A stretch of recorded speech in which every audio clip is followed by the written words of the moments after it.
नमस्कार, सांकेतिक भाषा के इस विशेष बुलेटिन में आप सभी का स्वागत है। मैं हूं ऋतु वर्मा, मेरे साथ हैं एचआई एंकर बीना सिंह। खबरों की शुरुआत करें उससे पहले नजर डालेंगे अभी तक के हेडलाइंस पर। राज्यसभा में वंदे मातरम पर चर्चा के जवाब में कांग्रेस पर बरसे जेपी नड्डा। कहा, देश की आजादी के मंत्र को नेहरू ने किया सिरे से खारिज। वंदे मातरम की उपेक्षा के पीछे बताया पिछली कांग्रेस सरकारों का बड़ा हाथ।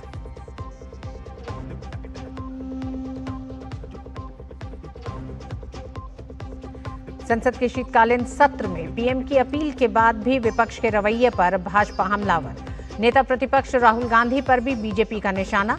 मर्यादित आचरण करने की दी सलाह। भारी हंगामे के कारण दोनों सदनों की कार्रवाई कल तक के लिए स्थगित।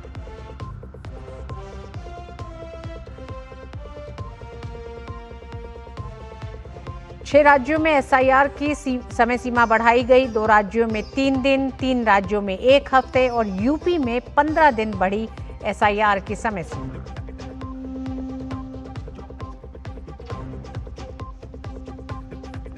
गोवा नाइट क्लब हादसे में बड़ी कार्रवाई। थाईलैंड पुलिस की हिरासत में लूथरा ब्रदर्स। भारत लाए जाने की तैयारी तेज। अन्य आरोपी अजय गुप्ता को भेजा गया 7 दिन की पुलिस हिरासत में। इंडिगो का परिचालन धीरे धीरे हो रहा है सामान्य। डीजीसीए की ओर से इंडिगो ऑफिस में स्थिति पर निगरानी रखने के लिए टीम तैनात। इंडिगो के सीईओ को डीजीसीए के सामने पेश होने के निर्देश।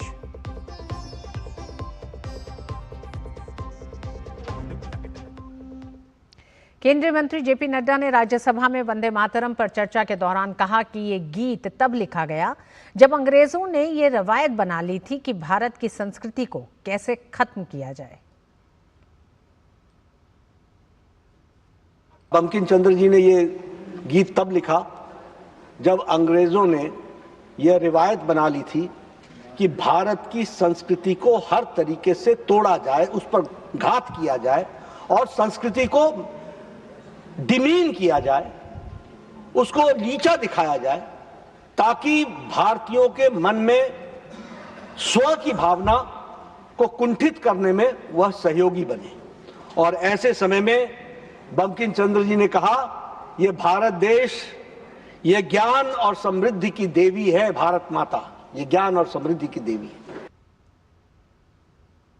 केंद्रीय मंत्री जेपी नड्डा ने नेहरू जी के जन गण मन ऑर्केस्ट्रा रिकॉर्ड और संयुक्त राष्ट्र के ऐतिहासिक प्रस्तुति पर सवाल उठाया। उन्होंने कहा कि 1947-1948 में देश के प्रधानमंत्री के पद पर न होने के बावजूद नेहरू जी ने इस गीत की धुन को विश्व मंच पर भारत के राष्ट्रीय गान के रूप में प्रस्तुत किया।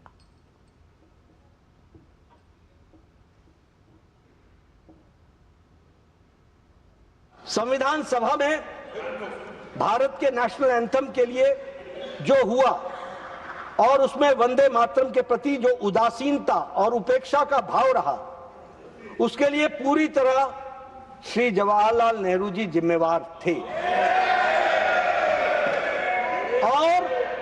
और उन्होंने यह साफ जिम्मेदारी जाहिर भी की।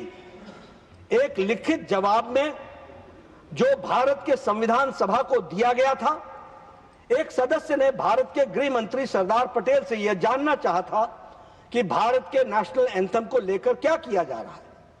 सरदार पटेल को लिखी गई चिट्ठी का जवाब नेहरू जी ने 25 अगस्त 1948 को दिया, जिसमें उन्होंने लिखा कि इस चिट्ठी का जवाब वो स्वयं इसलिए दे रहे हैं क्योंकि इस विषय पर सभी निर्णय वही ले रहे हैं।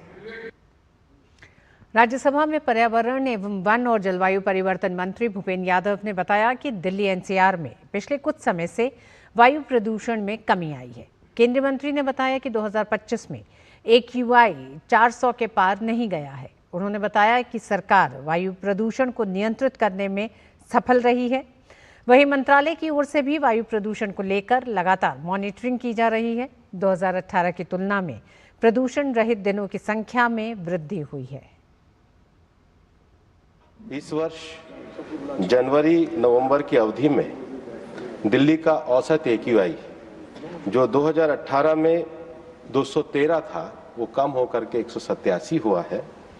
2025 के दौरान दिल्ली में एक भी दिन AQI 450 नहीं हुआ है, हम उसको कंट्रोल रखने में सक्षम हुए हैं, बल्कि केवल 3 ही रहा है। हमारे मंत्रालय के द्वारा लगातार मॉनिटरिंग की जाती है। जो इसके हितधारक हैं उनके साथ बैठक की जाती है। 2014 से पहले इसको मॉनिटर करने के लिए कोई लीगल सिस्टम ही नहीं था, एडमिनिस्ट्रेटिव सिस्टम ही नहीं था। 2021 में हमने CAQM की स्थापना इस संसद से लेकर के करी। अब CAQM जो है वो विभिन्न कार्यान्वयन एजेंसियों के माध्यम से इसके लिए कार्य करता है। राज्यसभा में प्रश्नकाल के दौरान प्रश्नों का उत्तर देते हुए पर्यावरण एवं वन और जलवायु परिवर्तन मंत्री भूपेंद्र यादव ने बताया कि शहरों में वायु प्रदूषण के लिए कंस्ट्रक्शन, डिमोलिशन और PM 2.5 मुख्य रूप से जिम्मेदार है। वायु गुणवत्ता में सुधार के लिए मंत्रालय 130 शहरों में काम कर रहा है। हवा में 2 तरह के कण हवा में रहते हैं। PM10 जो कंस्ट्रक्शन, डेमोलिशन गतिविधि, धूल के कण होते हैं, और दूसरा PM 2.5 जो मुख्यतः कार्बन एमिशन के कारण होते हैं। पूरे देश में प्राणा पोर्टल बनाया है और NCAP के माध्यम से देश के 130 शहरों में वायु गुणवत्ता को सुधार करने के लिए हम काम कर रहे हैं। विशेष रूप से जो गाइडलाइंस हमने निकाली है, जिसमें हम ये चाहते हैं कि PM 2.5 और PM10 की मात्रा इन शहरों में कमी हो, उसके लिए विभिन्न प्रोत्साहन राशि हम लोग देते हैं। केंद्रीय मंत्री प्रहलाद जोशी ने आज second generation hydrogen vehicle Mirai खुद ड्राइव कर संसद पहुंचे। इससे पहले ऊर्जा भवन में टोयोटा किर्लोस्कर मोटर और राष्ट्रीय सोलर ऊर्जा संस्थान के बीच मोबिलिटी सेक्टर में हाइड्रोजन के उपयोग पर पायलट प्रोजेक्ट के लिए एक महत्वपूर्ण MOU पर हस्ताक्षर किए गए।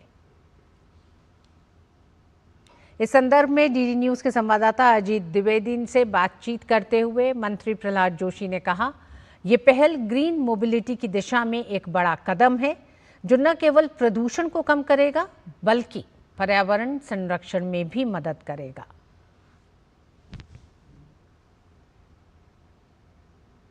केंद्रीय मंत्री Prahlad Joshi second generation hydrogen fuel vehicle जो है उसको लेकर पार्लियामेंट की तरफ जा रहे हैं और ये मिराई जो है सेकेंड जनरेशन हाइड्रोजन व्हीकल है। सर, कैसा एक्सपीरियंस है? बहुत बढ़िया है जी, बहुत सुंदर है और दिखने में, साउंड दिखने से, इवन साउंड में भी एक क्लीन है जी। सर, ये नो नॉइस जी जी। सर, किस तरह का MOU हुआ है और किस तरह से इसको आगे प्रमोट किया जाएगा? 2 बरस के लिए इसका टेस्टिंग होगा, भारत के कंडीशन में अलग अलग टेरेन में होगा और ये टेस्टिंग करके इधर अगर कुछ भी चेंज करना है, सुधारना है तो नाइस और टोयोटा किर्लोस्कर के हमारा गुलाटी साहब दोनों मिलके ये कर रहे हैं। तो इसलिए 2 बरस अलग अलग जगह इस गाड़ी को हम चलाएंगे और नाइस इसके बारे में रिसर्च करेंगे, टोयोटा भी करेंगे। They have done excellent job, I congratulate them. कब तक सर हम उम्मीद कर सकते हैं कि इसको ये नॉर्मल हो जाएगा? तो अभी टेस्टिंग चलेगा, तब तक हाइड्रोजन का भी हमारा जो मिशन है, मिशन के द्वारा जो हम PLI वगैरह उसमें दे के माननीय प्रधानमंत्री जी ने जो एक बहुत बड़ा व्यवस्था खड़ी कर दिया है, उसमें जब तब हाइड्रोजन तैयारी भी बड़ी मात्रा में शुरू होगा मैन्युफैक्चरिंग, तब तक ये गाड़ी का भी हमने जो टेस्टिंग वगैरह करके ये हम पक्का कर देंगे कि सब इंडियन कंडीशन में कैसे ये सूट करते हैं, वो देख के थोड़ा कुछ इधर उधर चेंज करना है तो करके we will dedicate it to the people of the country. Thank you. तो 2 साल तक ये टेस्टिंग पर रहेगा और ये जो व्हीकल है ये हाइड्रोजन पावर्ड व्हीकल है और सेकंड जनरेशन ये व्हीकल है और 2 साल तक जो है जो राष्ट्रीय सोलर ऊर्जा संस्थान है उसके साथ में जो MOU साइन हुआ है टोयोटा किर्लोस्कर का, और तमाम जो भारत की जो वेदर कंडीशन है वहाँ पर इसको टेस्ट किया जाएगा और उसके बाद इसको जो है आम लोगों के लिए जो है उपलब्ध कराया जा सकेगा। कैमरामैन अनिल ठाकुर के साथ अजीत द्विवेदी, DD न्यूज, दिल्ली। भाजपा नेता सुधांशु त्रिवेदी ने चुनाव सुधार पर राज्यसभा में चर्चा के दौरान भारत को मदर ऑफ डेमोक्रेसी बताया। उन्होंने कहा कि सभी मायनों में भारत, जापान और ऑस्ट्रेलिया में ही लोकतंत्र है। निरपेक्ष, सतत और जीवंत लोकतंत्र है तो भारत में है। भारत जो है वो मदर ऑफ डेमोक्रेसी है, मगर एक फैक्ट है जो शायद बहुत से लोगों को ध्यान नहीं रहता होगा। अगर आप पूरी दुनिया का नक्शा देखें तो ईस्टर्न यूरोप से लेके आप जापान तक चले जाइए तो केवल 3 ही डेमोक्रेसी हैं, भारत, जापान और ऑस्ट्रेलिया। और जापान एक कॉन्स्टिट्यूशनल मोनार्की है, Australia is practically an extension of Europe. तो इस पूरे पूर्वी गोलार्ध में यदि एकमेव absolute, vibrant and consistent democracy है तो वो सिर्फ भारत है। और सिर्फ इतना ही नहीं है सभापति महोदय, आज दुनिया में लोकतंत्र के अंदर सिर्फ 34% जनसंख्या है, जिसमें 17% हम हैं। अर्थात अगर दुनिया में लोकतंत्र है तो उसका सबसे बड़ा स्तंभ आज आधुनिक युग में भी भारत ही है। सुधांशु त्रिवेदी ने विपक्ष पर निशाना साधा। उन्होंने बाबा भीमराव अंबेडकर का उदाहरण देते हुए कहा कि समानता, बंधुता और स्वतंत्रता के सिद्धांत के लिए पश्चिमी देशों की आवश्यकता नहीं है, लेकिन विपक्ष विदेश में जाकर भारत के लोकतंत्र पर सवाल उठाता है।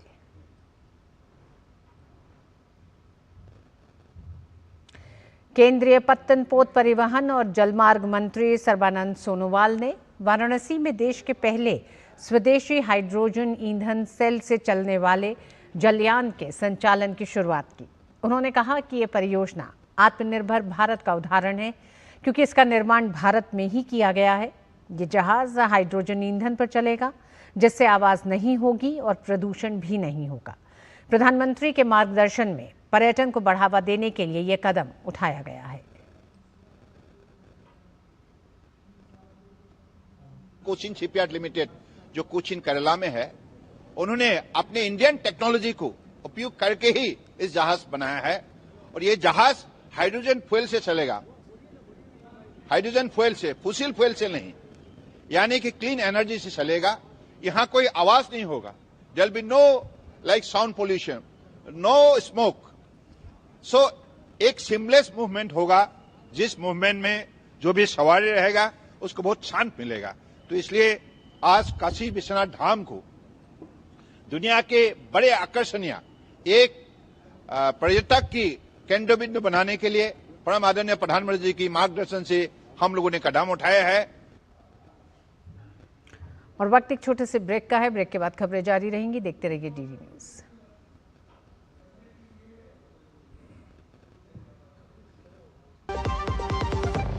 क्या आपको है आकर्षक बचत विकल्पों की तलाश? LIC प्रस्तुत करता है नवजीवन श्री सिंगल प्रीमियम प्लान। एक मुश्त प्रीमियम राशि जमा करें, जीवन बीमा कवर का आनंद उठाएं, परिपक्वता पर गारंटीकृत निश्चित राशि प्राप्त करें। तरलता विकल्प भी उपलब्ध। अभी खरीदें। मौजूदा पॉलिसी धारकों के लिए आकर्षक छूट, नियम और शर्तें लागू। जब धरती चीर कर निकलता है लोहे का पत्थर और मिलता है मोंगिया के जोश से, फिर तपता है, पिघलता है और बनता है फौलाद। अब होता है सरिया सारी खूबियों के साथ। मोंगिया स्टील, मजबूत देश का मजबूत सरिया। भारतीय रेलवे ने दिव्यांगजन, वरिष्ठ नागरिकों, बीमार यात्रियों और गर्भवती महिलाओं के लिए सुविधाओं का विस्तार किया है। रेल मंत्रालय ने एक प्रेस रिलीज जारी कर बताया कि देश भर के 5,867 रेलवे स्टेशनों पर व्हीलचेयर उपलब्ध कराई गई है, जिन्हें यात्रियों के परिचारकों को निःशुल्क दिया जाता है। प्रमुख स्टेशनों पर 196 बैटरी ऑपरेटेड वाहन तैनात हैं, जिनमें से कुछ निःशुल्क तथा कुछ सशुल्क उपलब्ध हैं। टिकट बुकिंग प्रणाली में भी रियायतें जारी हैं। दिव्यांगजन और कुछ बीमारियों से पीड़ित मरीज अब ऑनलाइन रियायती टिकट बुक कर सकते हैं और उनके एक एस्कॉर्ट को भी समान रियायत मिलती है। वरिष्ठ नागरिकों और 45 वर्ष से ऊपर की महिलाओं को उपलब्धता के आधार पर स्वचालित रूप से निचली बर्थ दी जाती है।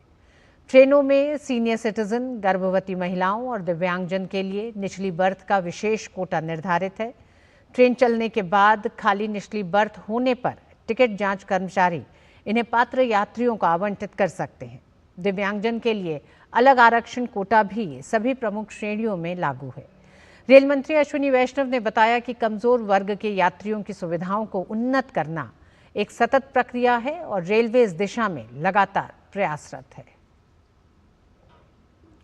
पिछले 11 वर्षों में एनडीए सरकार ने सामाजिक सशक्तिकरण के लिए कई कदम उठाए हैं। केंद्रीय सूचना एवं प्रसारण राज्य मंत्री डॉक्टर एल मुरुगन ने जानकारी देते हुए कहा कि प्रधानमंत्री नरेंद्र मोदी के नेतृत्व में देश की महिलाएं सशक्त हुई हैं।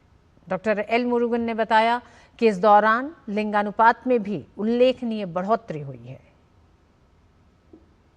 The first time in India, the gender ratio has reached 1020 women for 1000 men as per the National Family Survey 5. We are all aware, Beti Bachao Beti Padhao, ये बहुत बड़ा स्कीम और Honorable Prime Minister implementing when from 2014 we are seeing the result of that scheme. PM Awas Yojana, almost Gramin, 2.75 crore beneficiaries.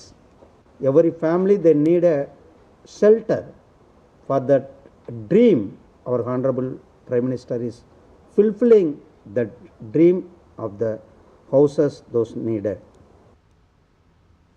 केंद्रीय मंत्री ने बताया कि देश में 4.2 करोड़ लड़कियों को सुकन्या समृद्धि योजना में शामिल किया गया है। वहीं 10 करोड़ महिलाएं सेल्फ हेल्प ग्रुप में काम कर रही हैं। उन्होंने कहा इससे महिलाओं को आर्थिक और शैक्षणिक रूप से सशक्त होने में मदद मिली है। Almost 10.33 Mahilas, they got free gas connection under PM Ujjwala Yojana. 2 crore children, they have opened account in Sukanya Samriddhi Yojana. This account is empowering to the girl children. It is going to help the girl children is going to study for the higher education. Almost 10 crore women, they are mobilized a organized way in the almost 90 lakh self groups in the national wide. पश्चिम बंगाल के diamond harbour के फाल्टा में चुनाव आयोग के विशेष पर्यवेक्षक के साथ बदसलूकी का मामला सामने आया है। विशेष पर्यवेक्षक सी मुरुगन को झाड़ू लेकर खदेड़ा गया। ये इलाका टीएमसी सांसद अभिषेक बैनर्जी का संसदीय क्षेत्र है। साथ ही इसी इलाके में अनियमितताओं को लेकर नेता प्रतिपक्ष शुभेंदु अधिकारी ने कई बार आवाज उठाई है। इस घटना की शिकायत मिलने के बाद मुख्य निर्वाचन अधिकारी सीईओ मनोज कुमार अग्रवाल जांच कर रहे हैं।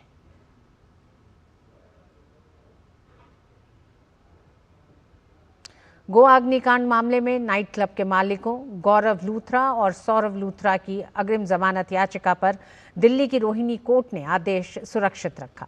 शाम 5:30 बजे कोर्ट आदेश सुना सकता है। दरअसल नाइट क्लब के मालिकों सौरव लूथरा और गौरव लूथरा को थाईलैंड में आज हिरासत में ले लिया गया है। भारत से फरार हुए नाइट क्लब के मालिक सौरव और गौरव लूथरा को थाईलैंड के फुकेट में हिरासत में ले लिया गया है। उन्हें जल्दी ही भारत वापस लाया जाएगा। थाई सरकार ने थाईलैंड में भारतीय दूतावास को इसकी जानकारी दी है। उन्हें वापस लाने की प्रक्रिया चल रही है। गिरफ्तारी से बचने के लिए दोनों भाई आग लगने के कुछ ही घंटों के बाद भारत से भाग गए थे। ये आग 6 दिसंबर की सुबह नाइट क्लब में लगी थी, जिससे सुरक्षा नियमों के पालन पर गंभीर सवाल उठे थे। जांच में कई अनियमितताएं सामने आईं, जिनमें अनिवार्य फायर सेफ्टी, अनापत्ति प्रमाण पत्र की कमी, भीड़भाड़ और सकरे निकास गेट शामिल थे, जिनसे लोगों को बाहर निकलने में दिक्कत हुई। गोवा के नाइट क्लब के तीसरे पार्टनर अजय गुप्ता को आज गोवा के सिविल और क्रिमिनल कोर्ट में पेश किया गया। कोर्ट ने आरोपी अजय गुप्ता को आगे की जांच के लिए 7 दिन की पुलिस हिरासत में भेज दिया है। इससे पहले 10 दिसंबर को दिल्ली के साकेत कोर्ट ने गोवा पुलिस को अजय गुप्ता की 36 घंटे की ट्रांजिट रिमांड दी थी, जिसके बाद अजय गुप्ता को ट्रांजिट रिमांड पर दिल्ली से गोवा लाया गया। मामले पर मीडिया से बात करते हुए अजय गुप्ता के वकील ने बताया कि पुलिस ने कोर्ट से 10 दिनों की रिमांड मांगी थी, लेकिन कोर्ट ने 7 दिनों की रिमांड को मंजूरी दी है। उन्होंने कहा कि अजय गुप्ता जांच में पुलिस का पूरा सहयोग कर रहे हैं। आज कोर्ट में मिस्टर अजय गुप्ता की पेशी थी। पुलिस ने 10 दिन की रिमांड का रिक्वेस्ट किया था, लेकिन ऑनरेबल कोर्ट ने सिर्फ 7 दिन का रिमांड दिया है। हम लोग फुली कोऑपरेट कर रहे हैं इन्वेस्टिगेशन के लिए, और यही बात मैं अभी तक आपसे कह सकता हूँ अभी। ठीक है, मेडिकल के लिए एप्लीकेशन हमने किया है। कोर्ट ने उनको मेडिसिन जो प्रिस्क्राइब किए हैं वो देने के लिए बोले हैं। फिलहाल इतना ही कह सकता हूँ, इन्वेस्टिगेशन चालू है और हम पूरी तरह कोऑपरेट कर रहे हैं गोवा पुलिस से। संदेशखाली मामले में मुख्य गवाह को मारने की साजिश मामले में मुख्य गवाह भोला घोष ने पूर्व टीएमसी नेता शेख शाहजहां समेत 8 लोगों के खिलाफ शिकायत दर्ज करवाई है। भोला घोष ने ड्राइवर अली मंडल सहित 8 लोगों के खिलाफ राजबाड़ी आउटपोस्ट में शिकायत दर्ज करवाई। भोला घोष ने बताया कि सीबीआई और ईडी ने शेख शाहजहां के मामले में उन्हें कई बार नोटिस देकर बुलाया और आरोपी शेख के बारे में जानकारी ली थी। गौरतलब है कि बुधवार को संदेशखाली मामले में शेख शाहजहां के खिलाफ गवाही देने जा रहे एक गवाह सड़क दुर्घटना में गंभीर रूप से घायल हो गए, जबकि उनके बेटे और चालक की मौत हो गई थी। इंडियन ओलंपिक एसोसिएशन और इटालियन नेशनल ओलंपिक कमेटी ने द्विपक्षीय खेल सहयोग को मजबूत करने के लिए एक ऐतिहासिक समझौता ज्ञापन पर हस्ताक्षर किए। इस मौके पर इटली के उप प्रधानमंत्री और भारत सरकार के युवा मामले और खेल मंत्री डॉक्टर मनसुख मांडविया उपस्थित रहे। ये समझौता खेलों को बढ़ावा देने, विशेषज्ञता के आदान प्रदान और एथलीटों, कोचों और खेल विज्ञान पेशेवरों के लिए दोनों देशों के बेहतरीन खेल इंफ्रास्ट्रक्चर और हाई परफॉर्मेंस सेंटर्स तक आपसी पहुंच बढ़ाने के लिए एक मंच स्थापित करेगा। आईसीसी द्वारा जारी ताज़ा वनडे रैंकिंग में बल्लेबाजों में भारत की बादशाहत कायम है। भारत के स्टार बल्लेबाज विराट कोहली ने वनडे क्रिकेट में एक बार फिर अपना दबदबा दिखाया है। कोहली ने आईसीसी की ताज़ा वनडे रैंकिंग में बल्लेबाजों में दूसरा स्थान हासिल कर लिया है। कोहली पिछले कुछ समय से लगातार शानदार प्रदर्शन कर रहे हैं।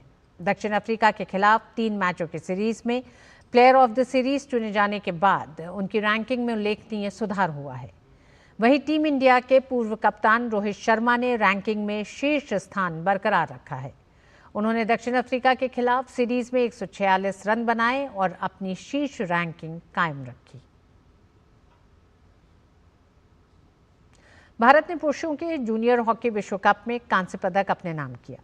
भारत ने अर्जेंटीना के साथ खेले गए कांस्य पदक के मुकाबले में पिछड़ने के बाद वापसी करते हुए 4-2 से जीत दर्ज की।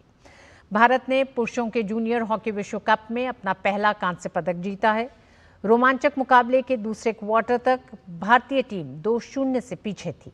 हालांकि मैच के आखिरी क्वार्टर में भारत ने शानदार वापसी करते हुए 11 मिनट में 4 गोल किए और 4-2 से जीत दर्ज की।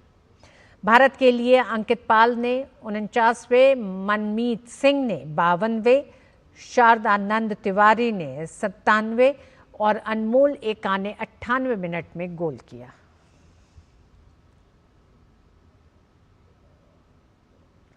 जापान में आयोजित डेल्फिम्पिक्स में अपने बेहतरीन प्रदर्शन से देश का नाम रोशन करने वाले खिलाड़ियों का स्वागत दिल्ली के इंदिरा गांधी इंटरनेशनल एयरपोर्ट पर गर्मजोशी के साथ हुआ। जैसे ही खिलाड़ी एयरपोर्ट से बाहर आए, परिवार के लोगों और उनके फैंस ने फूल माला पहनाकर और मिठाई खिलाकर उनका स्वागत किया। टोक्यो में आयोजित हुए डेफलिम्पिक्स में भारत का अब तक का सर्वश्रेष्ठ प्रदर्शन रहा है। भारतीय खिलाड़ी 20 पदकों के साथ छठे स्थान पर रहे, जिनमें 9 स्वर्ण, 7 रजत और 4 कांस्य पदक शामिल हैं।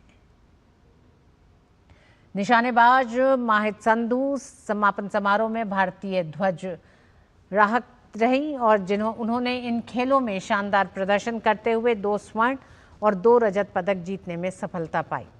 इस बार का डेफलिम्पिक्स भारतीय दल के लिए यादगार रहा। भारत ने पहली बार कराटे में पदक अपने नाम किया। कराटे में लोमा स्वाइन ने कांस्य पदक हासिल किया। गौरतलब है कि इस बार कुल 73 खिलाड़ियों का दल टोक्यो गया था, जिसमें 45 पुरुष और 28 महिला खिलाड़ी शामिल थीं।